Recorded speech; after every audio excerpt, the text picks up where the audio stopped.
YouTubers. Gabriel back again. So as you saw from the opening picture, we're going to be talking about CERN and what they label that as for us laymen, us dullards. It's the Center for European Research Network or something like that, but that's not actually what it stands for. Imagine that.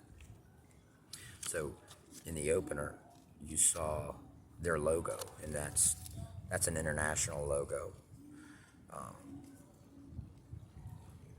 They run the Large Hadron Collider, or LHC, in Switzerland. Now, this is, oh cool, 17 miles of tubing in one big circle, and they get smaller and smaller, and they collide. And right here on this end is where you're going to see the collision.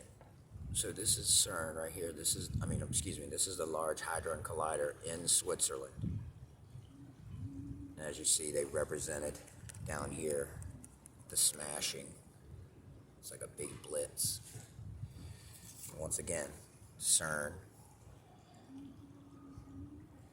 Those are the people that run this. Now these are scientists of the highest caliber. I've been researching these people for years.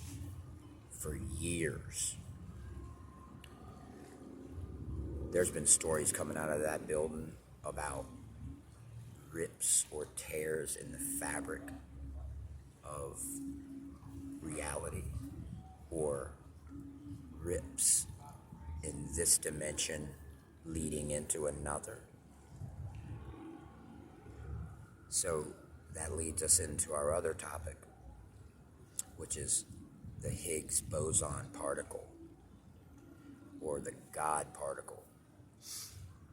And you'd say to yourself, well, what are a bunch of scientists doing using a term like God? Science is clearly non-religious, non-secular, actually really even non-spiritual, truly. If you look at what a scientist's job is, and that's to find answers. And now we're starting to find out it's to find answers, fit them into a mold in the universe to find out how it fits into the universe, One of the things that CERN says out loud, or one of their notions for what their purpose is let's say you built a house of glue and you glued all the boards together, or you glued many different facets of medium together, and then you let it dry, and then you went back and disassembled the house and found out what that glue was made of by breaking it down again. Oh, over there. Yeah. Okay. So you're starting to say, well, wow, that's some really profound scientific work being done over there in Switzerland, right? And we're talking billions of dollars to build this thing and maintain it. Some of the names on some of the parts of it are Alice, like Alice in Wonderland. Alice goes down the rabbit hole. Or for theorists, the rabbit hole, if you hear that term, that means an area of conspiracy that needs to be searched, and once it's searched, more questions come up. That's a rabbit hole, really.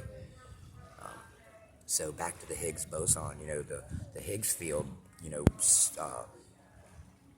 this was a theory brought up by Peter Higgs, that there's a field all around us in the whole galaxy, I believe, that connects us or binds us.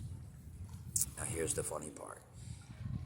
The Higgs boson particle, or the God particle, if you talk to the scientists that smash these atoms in these tubes, if you talk to them, they'll tell you on the screen what these atoms do when they blow up or explode by 11,000 miles an hour, or is it per second? 11,000 miles per second into each other and collide. When their fragments scatter, those fragments pattern each other.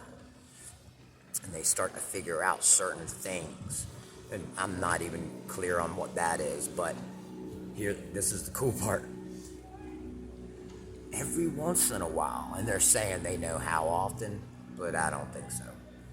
Every once in a while, this particle will show up, and it'll dance across the screen where the spikes are supposed to be. You know, like an analytics spike, like on your YouTube analytics, just like that. That's what they see. But this God particle will show up, and it'll be like, and then they're like, okay, track it. And they're like, well, we can't. Last time it showed up, it was 18 degrees here, then 38 degrees. Now it's 12 degrees here, and so they can't put their finger on exactly what this particle's doing. And for a scientist on the screen, that's kind of basically like saying you just exterminated a home and there's a mouse running all around the house and you just can't seem to catch it. You just can't seem to catch it. So now we go back to the Tower of Babel, tomato, and you say that man, tried before to reach the heavens, and challenge God or do God's work, And so keep this in mind in closing. Man's job is to split the atom, and we've done that, and then put it back together again. Stem cell research.